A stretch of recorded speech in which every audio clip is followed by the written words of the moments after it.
تو اللہم صلی علی محمد نمی وسلم تسلیمات۔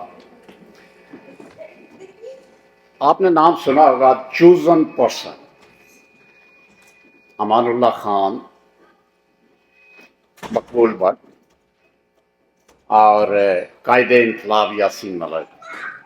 They are really a chosen people. Especially Aman صاحب کی آپ جدوجہد کو دیکھیں تو اس سے آپ کو صاف ظاہر ہوگا کہ ایک میرے خیال میں 40 پاؤنڈ کے ہڈیوں کے ایک صرف جسم کے اوپر جو ان کے وہ تھا جو ماس تھا وہ تو بالکل ہی سکنی تھی بس، لیکن انہوں نے ہمہ وقت جدوجہد کی ہے۔ کس کے لیے؟ آزادی نہیں، آزادی کی بات نہیں ہے، یہ بالیے ریاست ہے، کیونکہ ہمارا ملک ایک ملک ہے، اس کے عوام کو غلام بنایا گیا اور اس کی ریاست کی بحالی جو ہے وہ کشمیریوں کو چاہیے۔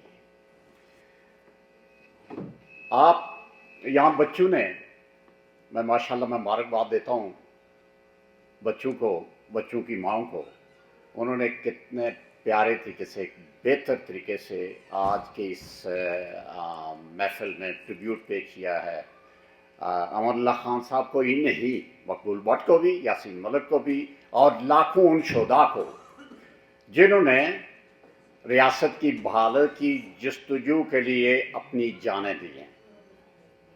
میں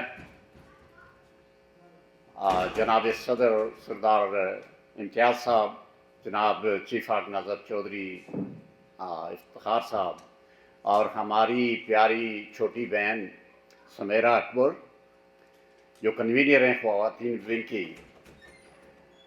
ان کو ایک پیغام دینا چاہتا ہوں۔ پیغام یہ ہے کہ جیسے سمیرہ بہن نے کہا ہے کہ ہم نہ پاکستان کے دشمن ہیں، نہ ہماری پاکستان کی ہم مخالفت کرتے ہیں، نہیں کرتے، بالکل نہیں کرتے۔ کیوں نہیں کرتے؟ امان اللہ خان صاحب نے کہا تھا، جو ہمارے پیر و مرشد ہیں، انہوں نے کہا تھا کہ ہم پاکستان کے خیر خواہ ہیں۔ میں تو یہ کہتا ہوں ہم ایران کے بھی خیر خواہ ہیں، ہم افغانستان کے بھی خیر خواہ ہیں، بنگلہ دیش کے بھی خیر خواہ ہیں۔